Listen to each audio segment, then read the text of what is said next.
In purely quantitative terms, the government's engagement with the world throws up some interesting statistics. The Prime Minister has travelled to 33 nations and met over 100 world leaders in the past 2 years. But these numbers, though important, tell only a part of the story. In a globalizing era, the key aspect of a foreign policy should be managing the conflicting interests and expectations of different countries and fine-tuning these in our own interest. Our partnership with the major democracies is being strengthened at every level, most importantly with the United States.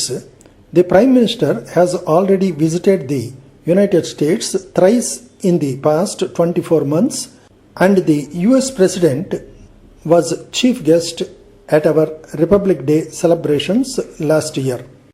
Next month, the Prime Minister will pay an unprecedented fourth visit to America and will address the US Congress.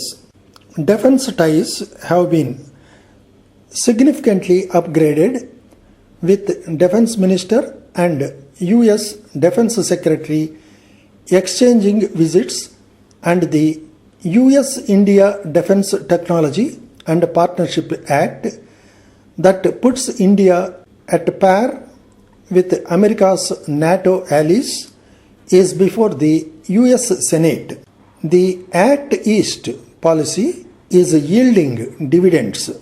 Reviving civilizational ties is a unique aspect of the Prime Minister's foreign policy outreach. The engagement with the Indian diaspora worldwide is yet another major step involving the community in bettering ties with host countries.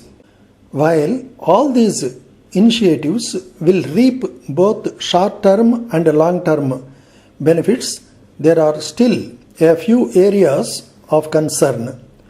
India's policy towards Pakistan has been consistent. It has made it clear that terrorism and talks cannot go hand in hand.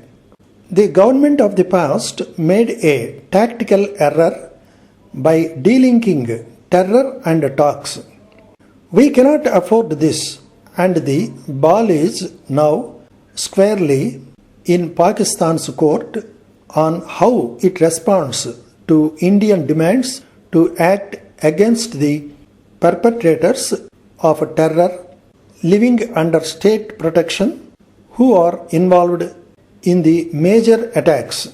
Enhanced China-Pakistan defense and infrastructure ties, China's ambiguous stance on anti-India terrorists on Pakistani soil, and its opposition to India's entry into the nuclear suppliers group are adding complexities in India-China relations. Nepal's highly fragmented polity and its inability to take along all sections of the society is yet another area of concern for India. India has traditionally had a close relationship with Britain and has strong ties with almost all European Union nations. The coming referendum in the United Kingdom is likely to have a significant impact on global geopolitics, particularly if Britain decides to leave the European Union. The relationship with the United States has matured enough to grow beyond American domestic politics.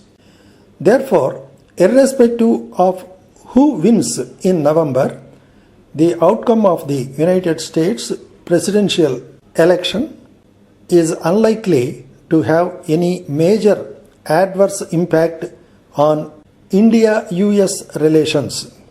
The government has pursued a concerted agenda of strengthening ties with all nations of interest, rebuilding civilizational and cultural bridges, reinforcing national security priorities, and extending a helping hand to all those in need, thereby making India a significant player in global affairs.